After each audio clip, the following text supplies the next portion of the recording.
Chaque année, j'ai des tomates qui poussent toutes seules dans mes bacs à plantes. Là, on voit même la graine qui est encore au-dessus des feuilles. Donc, je fais rien, absolument rien.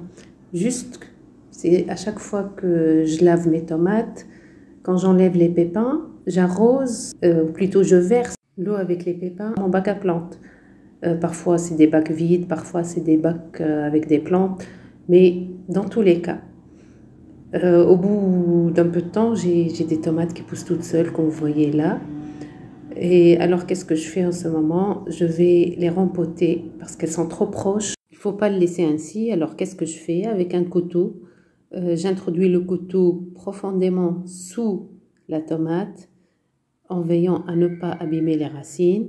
Ensuite, je veille à ce que je porte la plante avec les racines couvertes de terre. Il ne faut absolument pas les mettre à nu, sinon on risque de perdre la plante. Je vais vous montrer une deuxième fois avec la deuxième plante.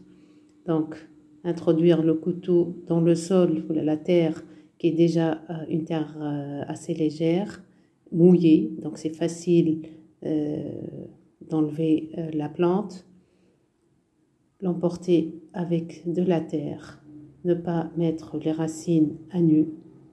Vous voyez là la petite racine sur mon petit doigt, donc on voit la petite racine de la jeune plante. Voilà, encore toute petite, toute fragile. Je vais vous la montrer, donc j'enlève la terre qui est tout autour pour vous montrer à quel point elles sont fragiles ces racines.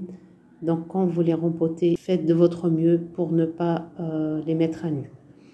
Ensuite, vous choisissez l'emplacement à votre choix. Veuillez utiliser une terre riche, soit du terreau, soit de la terre avec du compost. Et faites comme j'ai fait, creusez un petit trou et mettez dedans la jeune plante. Remettez dessus de la terre et appuyez légèrement pour qu'il n'y ait pas de vide à l'intérieur. Ensuite, arrosez et le tour est joué, quoi.